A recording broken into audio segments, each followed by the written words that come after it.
Hello and welcome to today's conversation with Scott Kelly, whose recently completed year-long mission aboard the International Space Station continues to provide valuable insights for NASA's journey to Mars.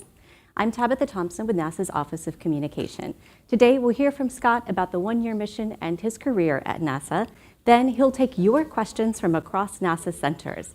We also received a large number of great questions via email in advance. Thank you for those. We'll get to as many of those as possible as well. But first, let's start with a look back at the one-year mission.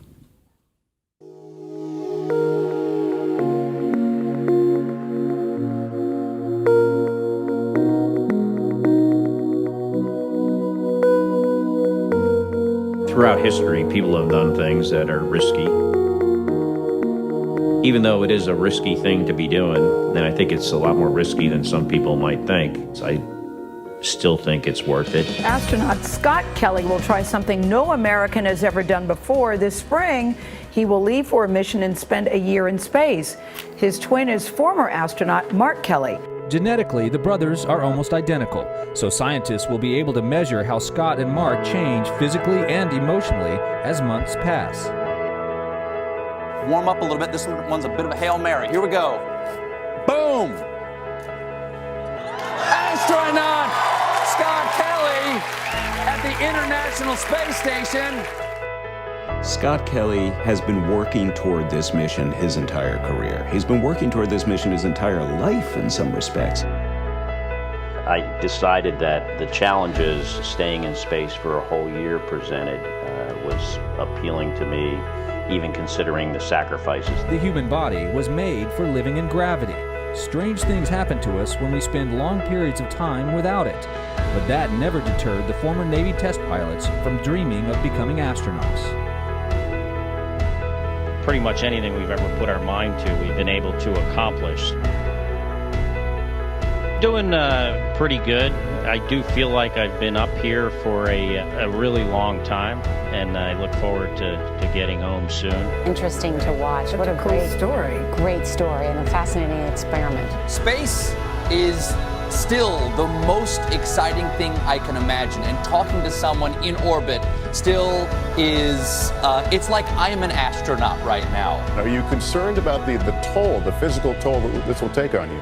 I do think about the effects of radiation. You know, the reason I'm here is to learn more about it, so someday we can travel further from low Earth orbit than we ever have before. A year is not short, but it was very rewarding. It was enjoyable. It was something that I feel privileged to having got to do.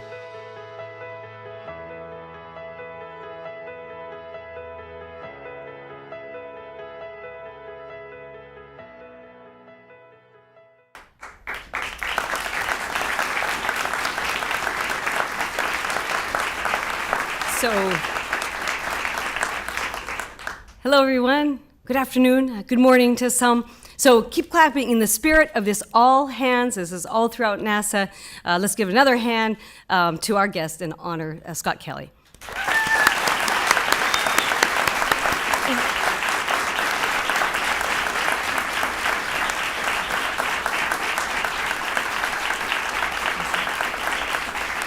I'm fond of quoting Eleanor Roosevelt, saying that the future belongs to those who believe in the beauty of their dreams.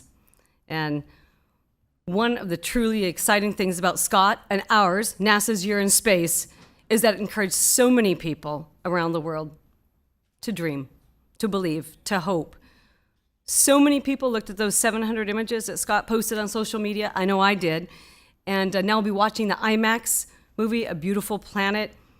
And that just inspires. That's the most powerful inspiration we could hope for. I remember as a young girl growing up in Montana dreaming by Apollo. And just really amazing, just dreaming to be part of the space program. Look at how fortunate I am here to be in front of you all now. And so that dream is a well and live. I know that what you're doing, Scott, is having the same exact effect on kids and the general public alike, and all of us folks at NASA. You're literally reaching millions and millions of people here in the U.S. and around the world, and that's what we can hope for. That's what we want to bring all of humanity with us on all of our exploring. And Scott has really done that in terms of the message of hope and inspiration, exploration, and I think really showing and bringing out the best in all of us. It's also raising awareness about our journey to Mars. As you know, space station is the first phase of our journey to Mars. And Scott's 520 hours in space have made incredible impact on this journey. From the study that Scott and Mark volunteered for to teach us about the effects on the human body and long duration and the genetics that we've never been able to do until Scott's mission, to the nearly 400 experiments that Scott conducted on space station during his year in space alone, to Scott's working on all of his previous missions that led up to this culmination in his career. So all told, between his service to NASA and his service to the U.S. Navy, Scott's logged more than 8,000 hours and more than 40 different aircraft and spacecraft. Pretty awesome, pretty amazing. He's forever changed the way Americans, and I would say the entire world, really view exploration and possibility and open us up to those big, grand dreams. So I hope you'll join me in one more round of applause. Welcome and thank you, Scott Kelly.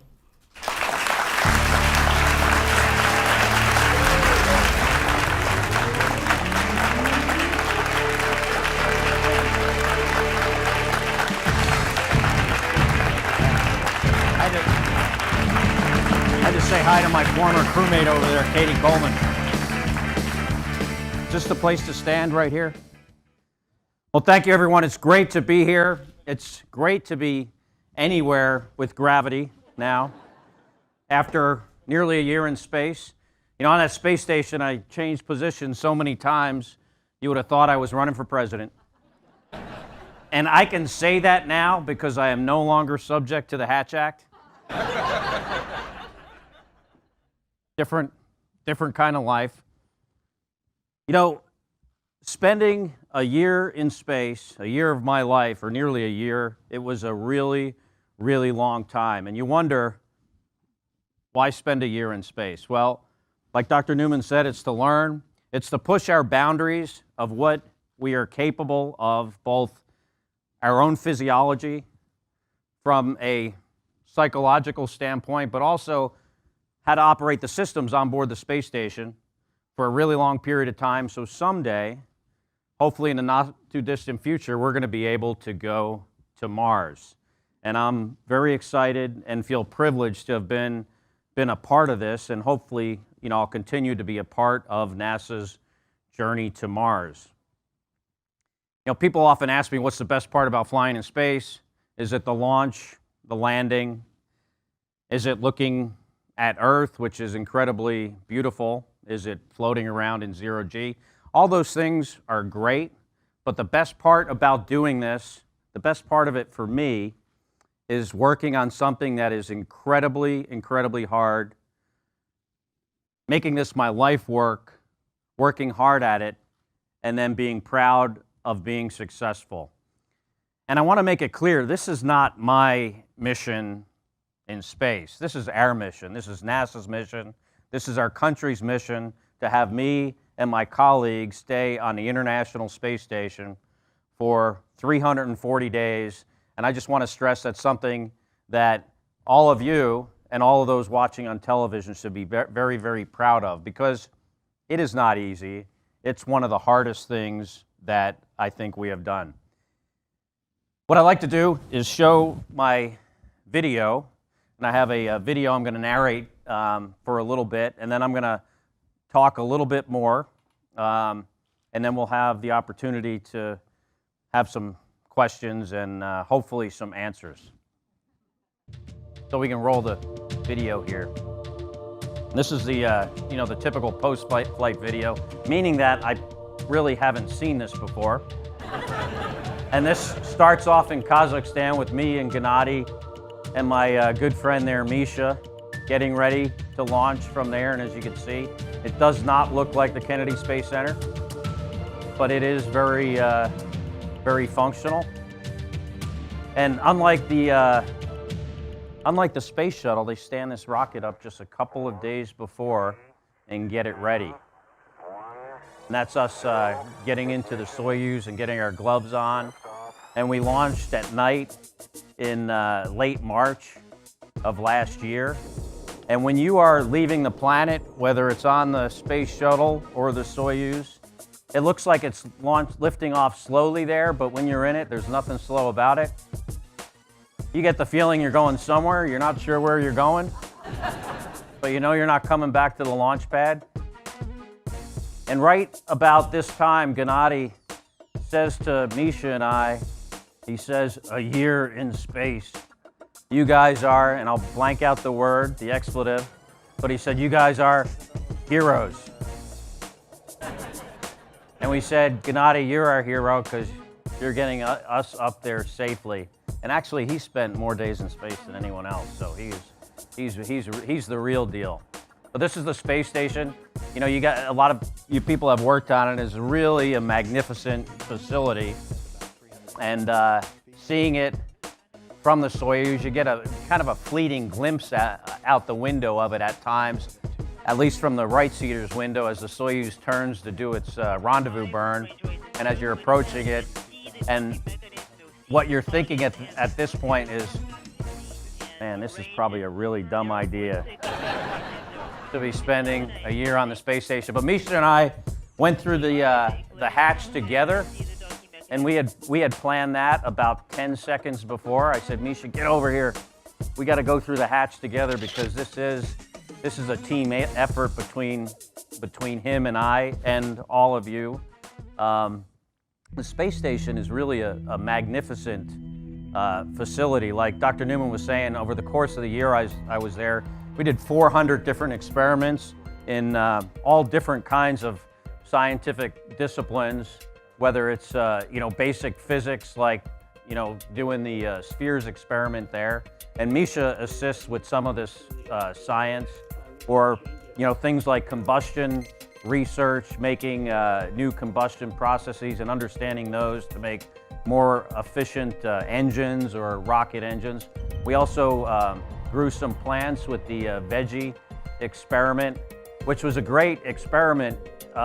We had the lettuce that we grew first, and that worked great, but when we tried to grow a flowering plant, it didn't work too well until I got permission to kind of put my hands on the flowers and feel them and try to decide myself when they needed to be watered because they were either too wet or too dry and they were dying.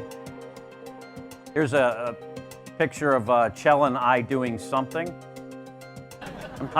I'm not exactly sure what it is, but when I was there with 14 different people over the course of the year, one of them being Misha, my Russian colleague that we spent nearly the entire year together. And this is using the Japanese airlock to launch one of the nano-rack CubeSats that is a good example of commercialization in space and how we can use the ISS as a research platform. I talked earlier about the combustion experiments we do, and intentionally lighting a fire in space is not it's not necessarily the smartest thing to do, but we're able to do it safely and learn a lot from doing this. The life science research on board the space station is, like I was saying earlier, crucial to our future journey to Mars, as well as understanding how our immune system behaves in the microgravity environment. And that was part of the twin study with my brother that we did, is in comparing our physiology with him as the control subject on the ground. We had a bunch of visiting vehicles. This was about halfway through the mission when Sergei Volkov and Andy Mogensen came on board. And what's funny about this is I did not know what Aiden looked like when he came through the hatch. I had never seen a picture of him before, but I figured that was okay because it wouldn't be too hard to figure out which guy he was, because I knew the other two guys pretty well. And this is with 9 of us on board the space station, and this is right before they're leaving. And Gennady, who we had spent 6 months on board the space station, was getting ready to leave, and I was trying to sneak in there behind them. Not that I was really ready to come home at that point. We had a bunch of visiting vehicles. Unfortunately, we lost the progress early on in our flight, and then we, as you know, we lost the SpaceX resupply ship right thereafter. So we were really counting on the HTV to get on board and get on board successfully. Although this isn't the HTV, this is the Orbital Sciences vehicle that Shell captured.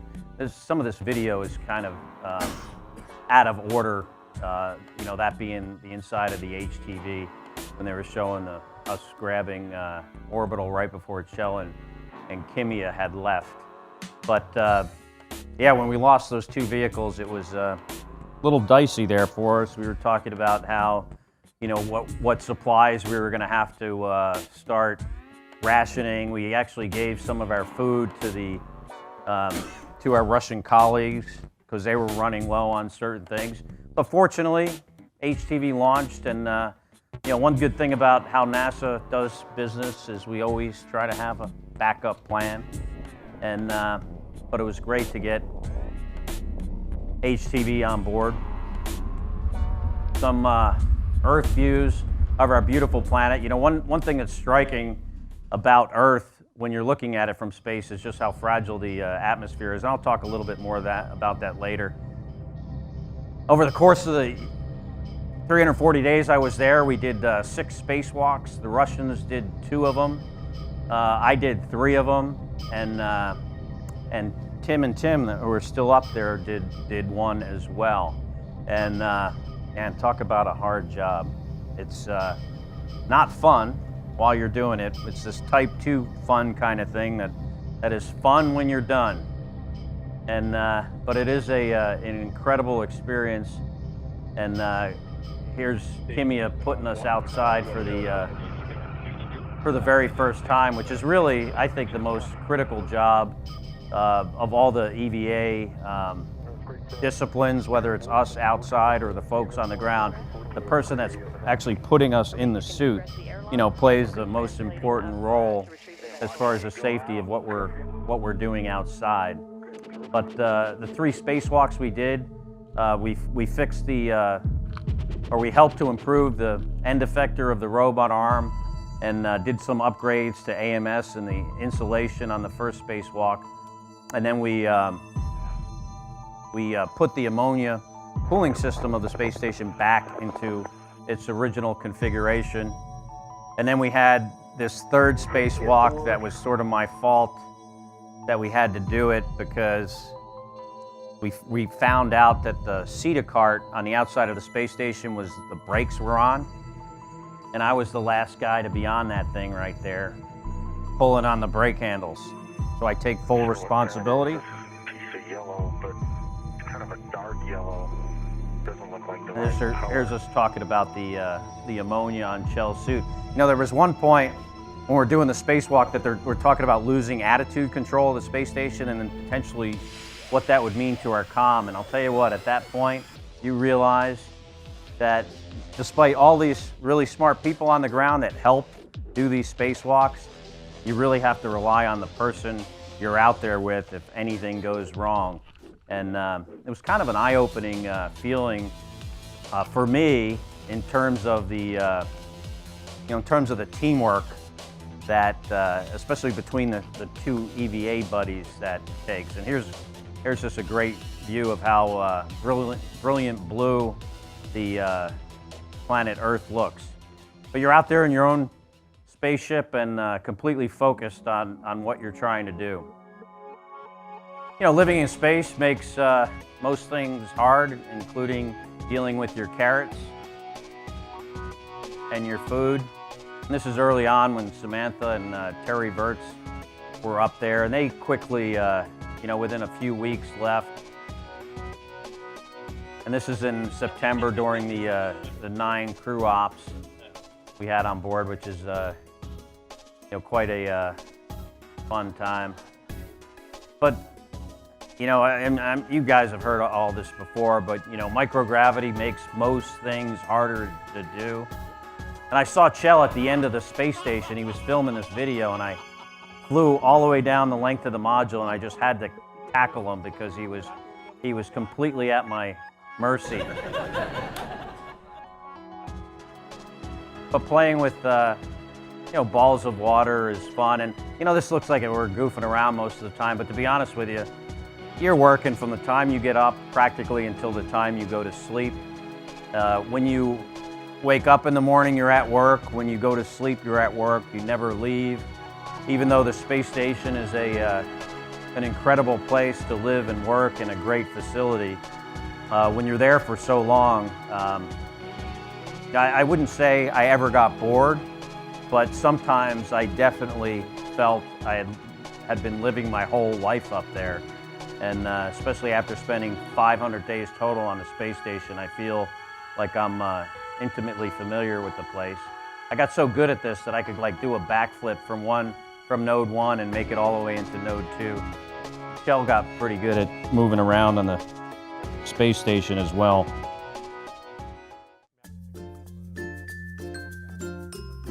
Not even sure what this is. I think this is probably going to be pictures of looking at the Earth.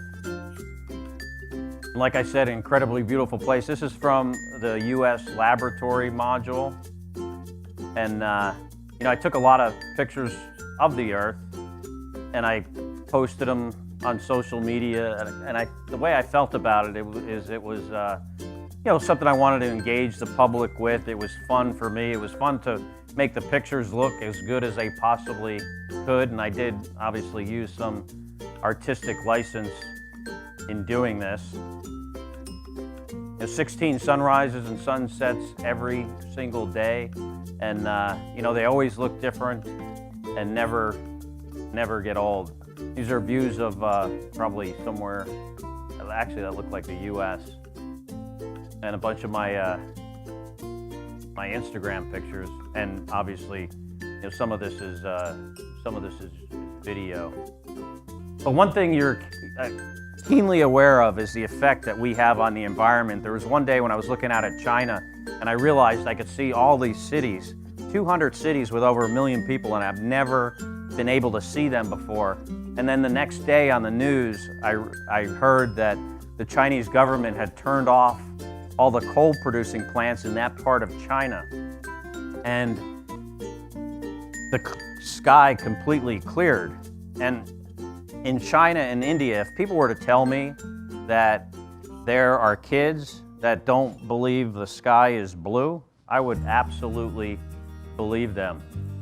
It was weird getting up there, and then a couple of months later having Kjell and Kimia and Oleg Kononenko, and Kjell and Kimia had never flown before. And then, so they're brand new rookies, and I saw them show up and they're like baby birds. And then 6 months later, they soar away like eagles. These seasoned veterans that I just watched them, just watch them grow in their abilities to live and work in space. Eventually, it was time for me to come home after nearly a year being up there. And when you're in the shuttle coming home, it's kind of like driving down Park Avenue in a Bentley, but the Soyuz is more like flipping your pickup truck off into the woods. It's like going over Niagara Falls in a barrel, but while you're on fire. And as soon as you realize you're not going to die, it's the most fun you've ever had in your life. 24 hours later, I'm back in Houston. I got home. The first thing I did was I jumped into my swimming pool. I ate a big Texas steak.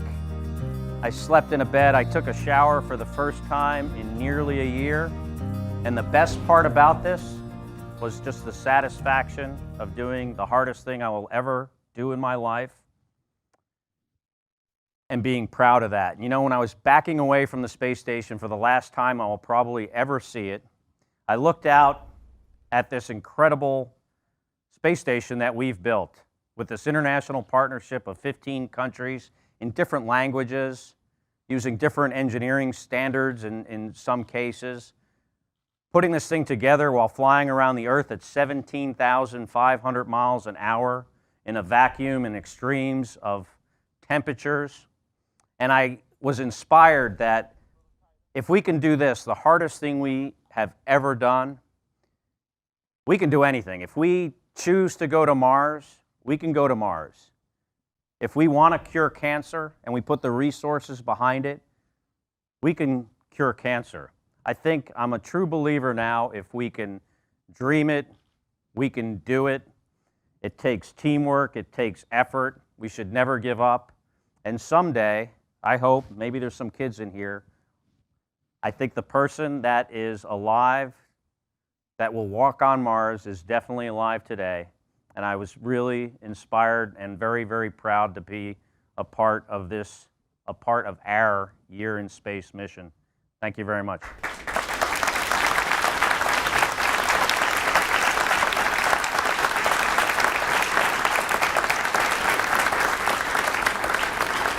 Thank you. Thank you, Scott. Thank you for the great description of your year in space, and I think we all especially enjoyed that vivid description of landing. I think that was an excellent touch. So we're going to go first to our questions that we've gotten via email, a first question at least, and then we'll go to the centers, and then I'll give them an opportunity to queue up with their questions. The first one is, with respect to your previous missions, can you comment on the physiological differences based on the length of your mission? Yeah, so I flew, my first flight was 7 days to the Hubble Space Telescope, my second 13, which was to the space station aboard the space shuttle. My third, 159 days, I was there with Katie for about 4 months.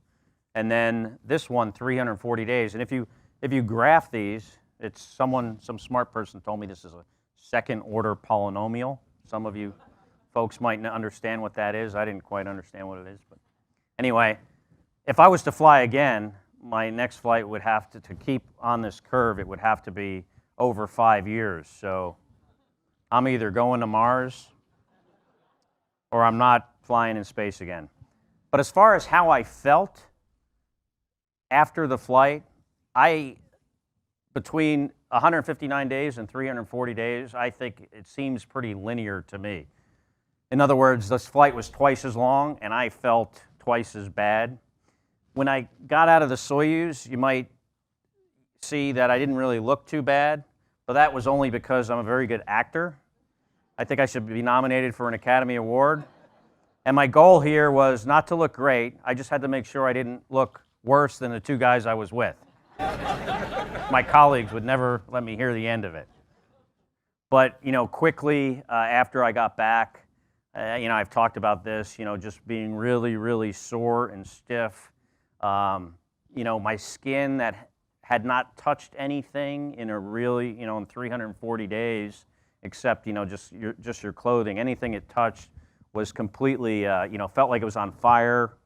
I actually had some, like rashes and kind of discoloration anywhere I had contact. And then I kind of had flu-like symptoms for a few days. Had I not been in space for a year and I knew what this was, I would have gone to the emergency room and said, hey, I don't know what's wrong with me, but I'm not feeling that great.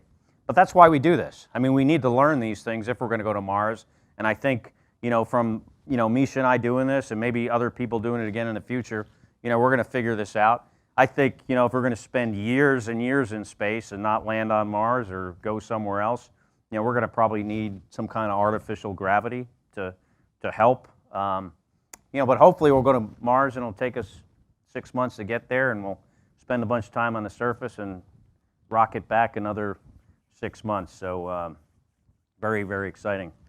Great, thank you. We have a question from headquarters, or an opportunity to take a question from headquarters. If you have a question, please just, great.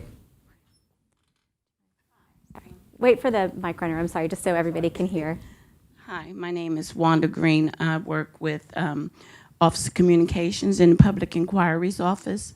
This may sound like a funny question, but I'm serious about, was there ever a moment where you were like, OMG, I really have to get out of this facility? Yeah.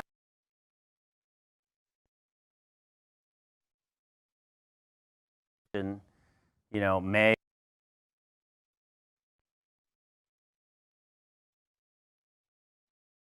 Was there for 6 weeks, and I'm thinking, it's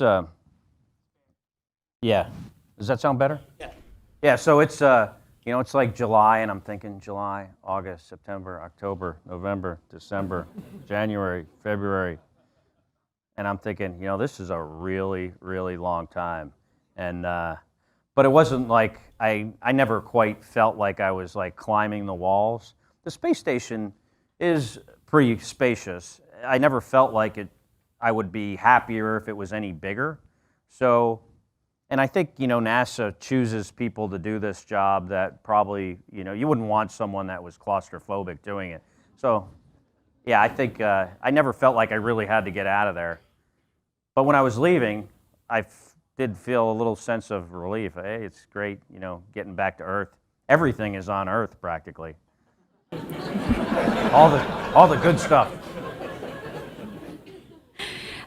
Scott, you talked about veggie and how the transition when you went from growing lettuce to growing flowers, and the time when you were able to do or make the decision on your own about whether to water or what you needed to do. The veggie team at Kennedy Space Center would like to know whether you think other astronauts would prefer independent gardening versus having all the operations scheduled. You know, ideally, if something can be completely automated and it works well, I think that's best, because then it gives the people the time to do other things that can't be automated. So, you know, for even the veggie experiment, if it's, you know, for me, you know, I did have a sense of satisfaction taking care of the plants, but I do understand how expensive crew time is. So had that been possible to be automated, I think that would have been better, and you could just go and, you know, check on the plants at your leisure. But you know, in this case with the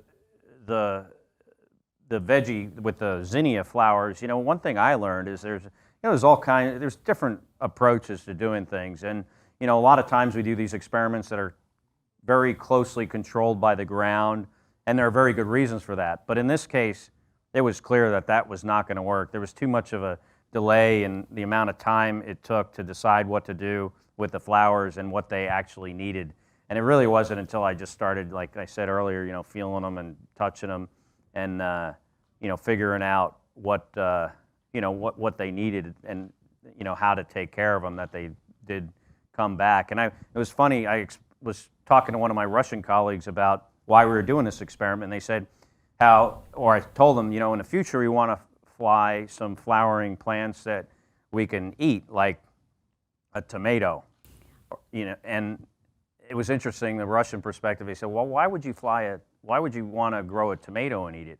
Why wouldn't you grow a potato? And it was just interesting hearing that from one of my Russian colleagues, because he goes, you know, you can live on a potato. You can't live on a tomato. I think there's a movie about that. Yeah. We were very excited, this is again from the veggie team, when you decided to take over care of the zinnias. And so, as you said, they were looking out for ways to help the crew move to independent gardening for the journey to Mars. So I think that conversation speaks to that. We have a call now, or a question now from Glenn. Scott, thinking about your experience now and looking ahead to a Mars mission or an asteroid mission, what do you think would be the #1 engineering challenge to get humans there and back safe enough and healthy enough? You know, I think there are a few challenges. One is the protecting the crew from radiation. You know, if you're going to take 6 months to get there and you're away from the protection of Earth, I think it's pretty clear that that's one of our engineering challenges. There are other challenges, of course. You know, I would want a system that takes less work by the crew for scrubbing carbon dioxide from the atmosphere.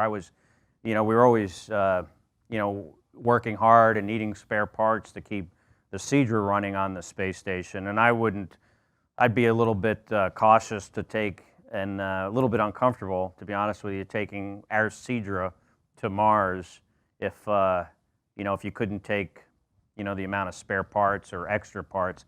I think we need to have a more reliable capability to scrub carbon dioxide. But there are other challenges. I was asked while I was on the space station by this reporter, I was doing an interview, and the reporter said, hey, now that NASA has determined that there is in fact liquid water on Mars during certain times of the year, is that going to help us get to Mars any quicker? And my answer was, I don't know, maybe it will. But if we found money on Mars, then we would get there really, really fast, because that's what we need.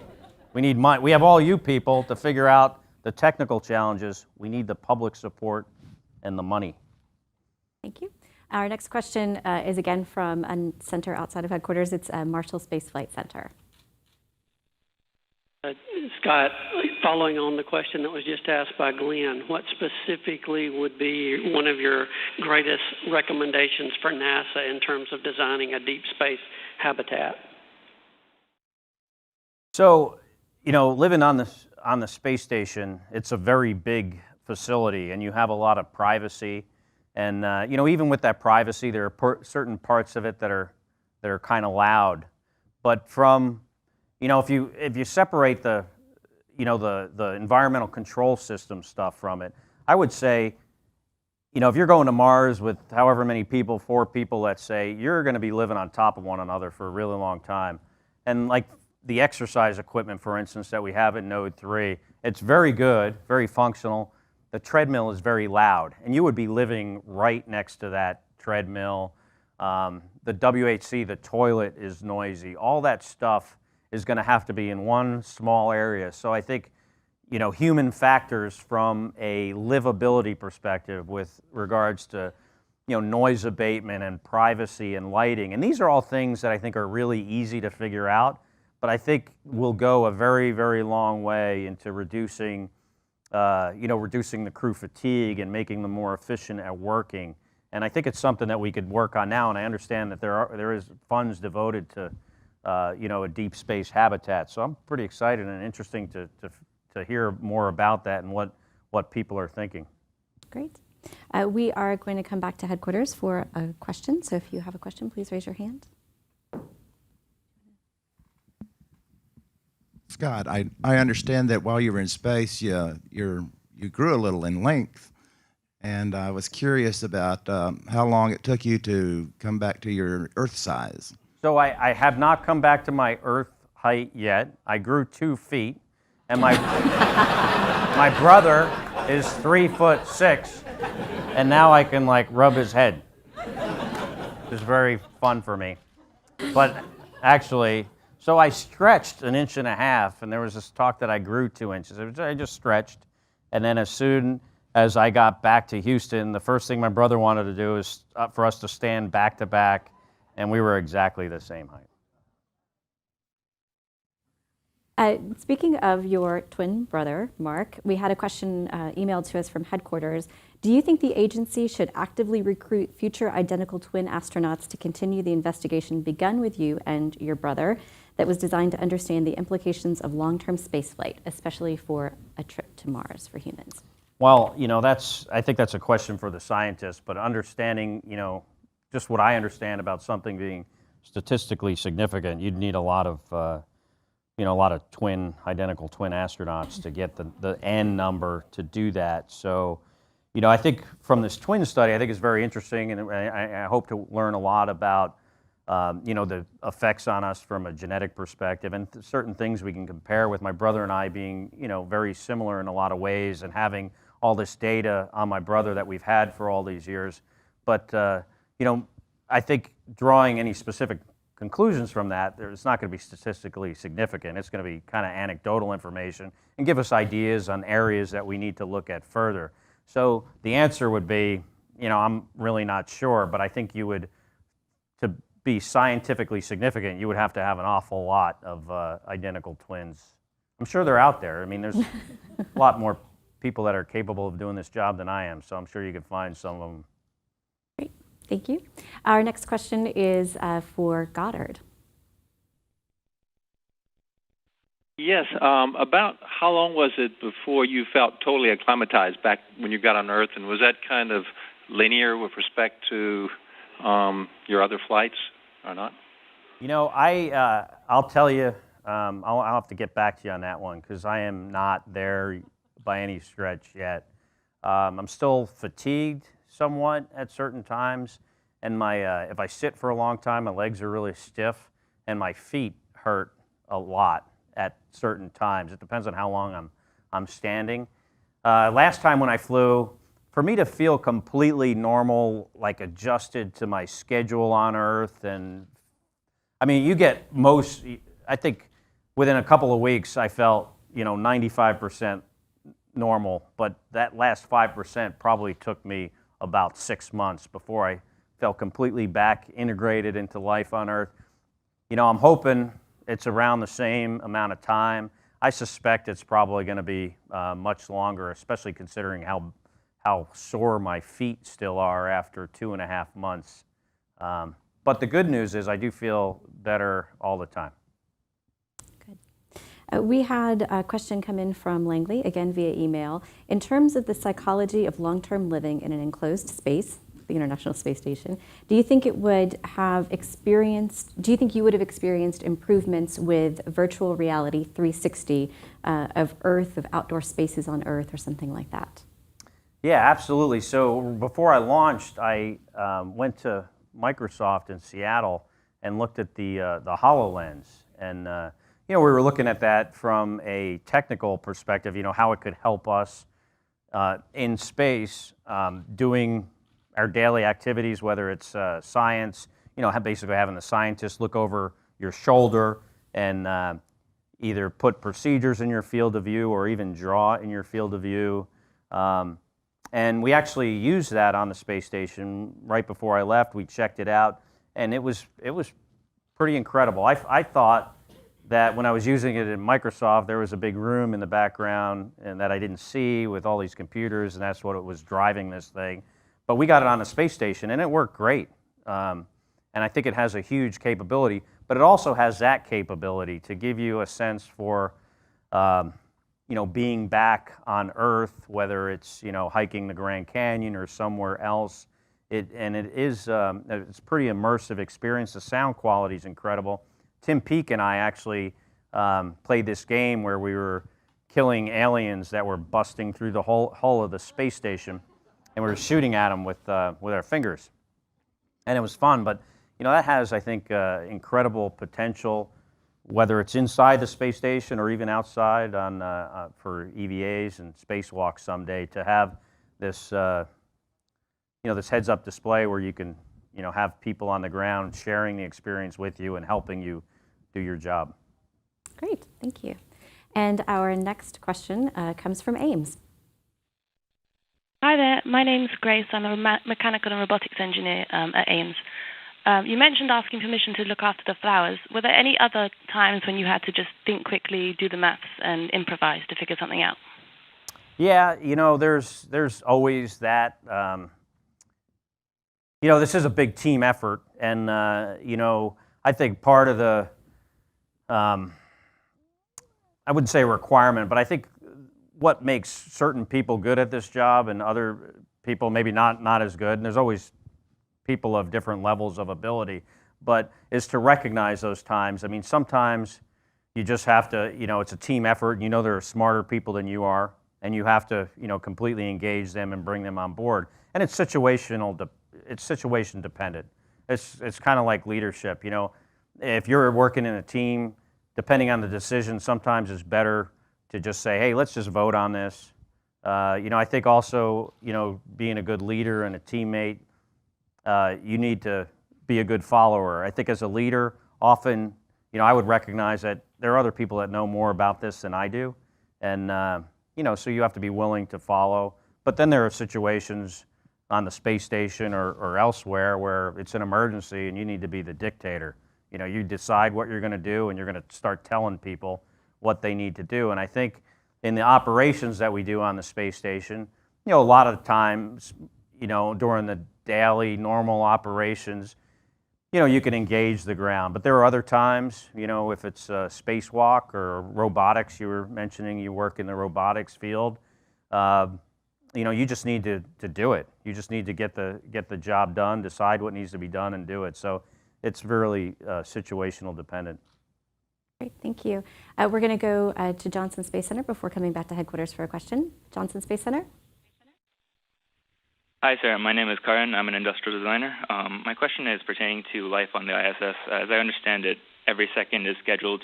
I'm wondering what you would have done in your free time, and if you believe that on trips to Mars, if every second has to be scheduled to avoid crew getting anxious.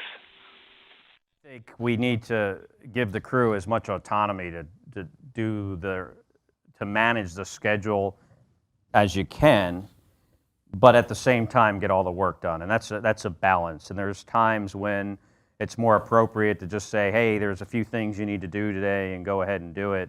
And other times where you have to schedule it very closely and the ground has to monitor it, and figuring that out is a challenge. But you would never want to put the crew in a situation where they're working all the time, because you do need some free time to decompress and to do things that, you feel are, conducive to your mental health and recharging your batteries. So, I just think it's a balance. But that is the hardest thing for me about living on the space station for any period of time, is that because of how you're scheduled, you're always thinking ahead to what is the next thing I have to do, whether it's 5 minutes from now, 5 hours from now, or if it's the weekend on Monday morning. Whereas, often in our daily lives here, especially on the weekends when you have time off, you're kind of doing things at your own pace. And I think that's very important to your, maintaining your energy level, which is what I really tried to do on the space station. I recognized that I couldn't keep the same pace I did on my last flight.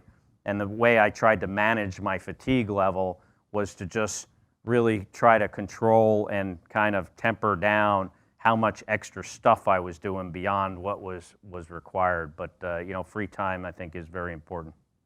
Great, thank you. We're going to go to headquarters now for a question. Hi, Scott. I'm Jason. I'm an engineer here. I'm working towards my doctorate in nuclear engineering. What advice can you give to aspiring engineers?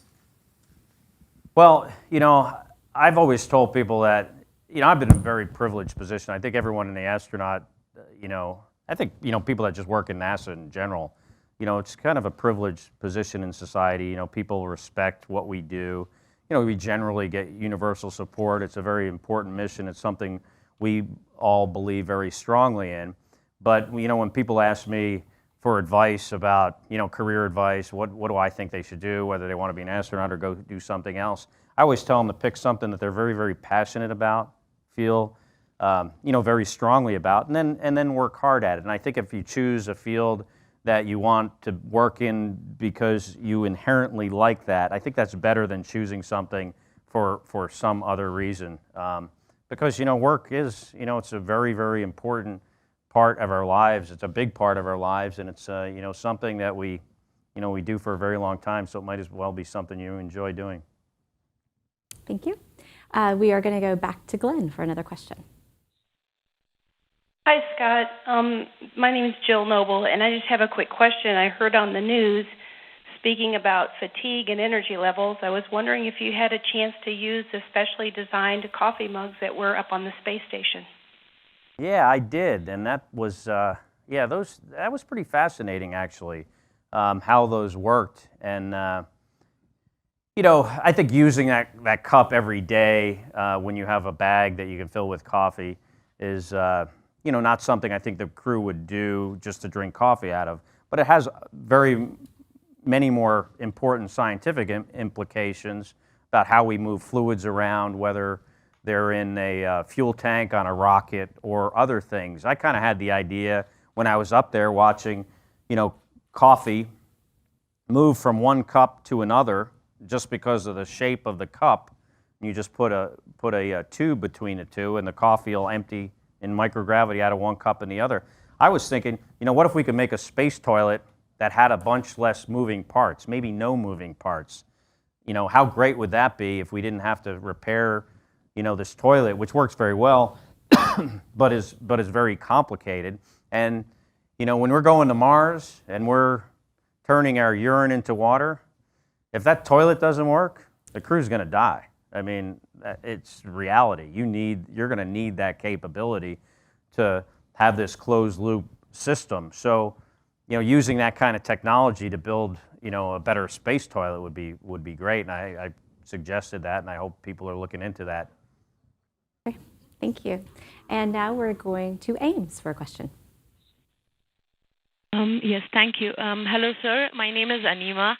I am an astronaut aspirant, and as a part of the several things I am doing to prepare myself, one of the things is I've been participating in simulated missions like Hera at Johnson Space Center, where I got to be a commander for a 14-day mission last June. So my question is, you are familiar with Hera, right, and what we've been doing there. From your one-year experience on the International Space Station, what do you think? A lot of people have been following me and my journey. So what do you think? They ask me, is this relevant to becoming an actual astronaut? Do you think, and it helps an astronaut aspirant like me to get these kind of experiences? And is it worth doing these kind of simulations?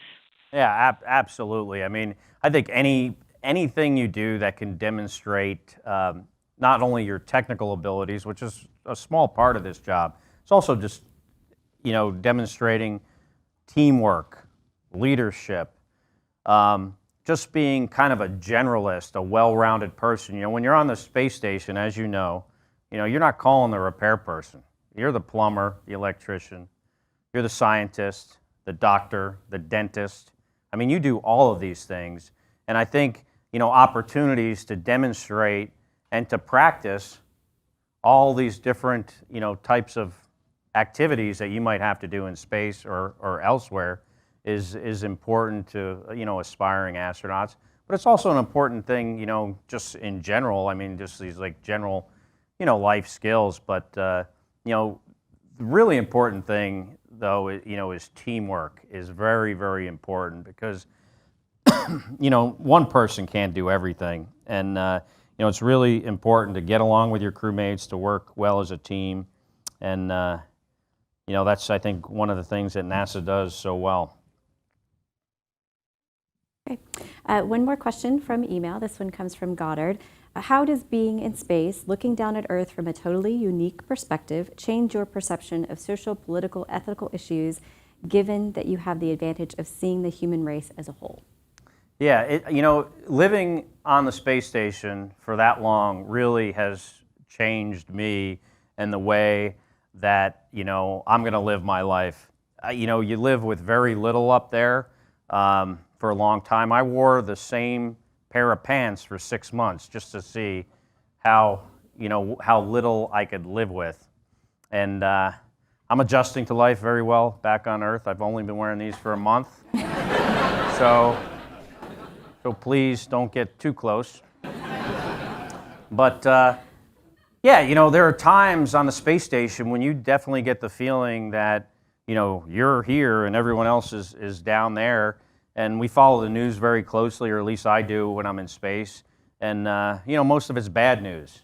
And you do get you do become more empathetic about, the bad stuff that, happens down here often. And, also, like I was saying earlier with the environment, to see it see the Earth.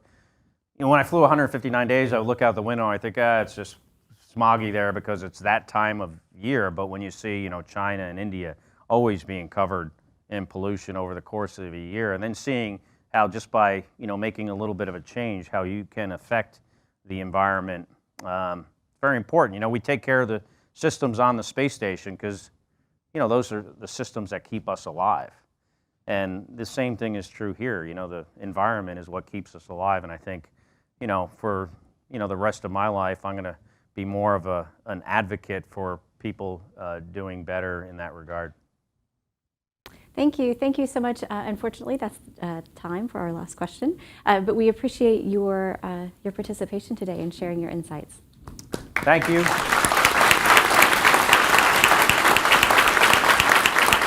And again, thank you for your efforts in those of you that worked on this mission and just working at NASA in general. This 20 years I've spent in this agency has really been the highlight of my professional life, and I hope to continue to be involved as much as I can, but it is a team effort, and I think us at NASA, you people, make stuff that seems impossible possible. So thank you very much.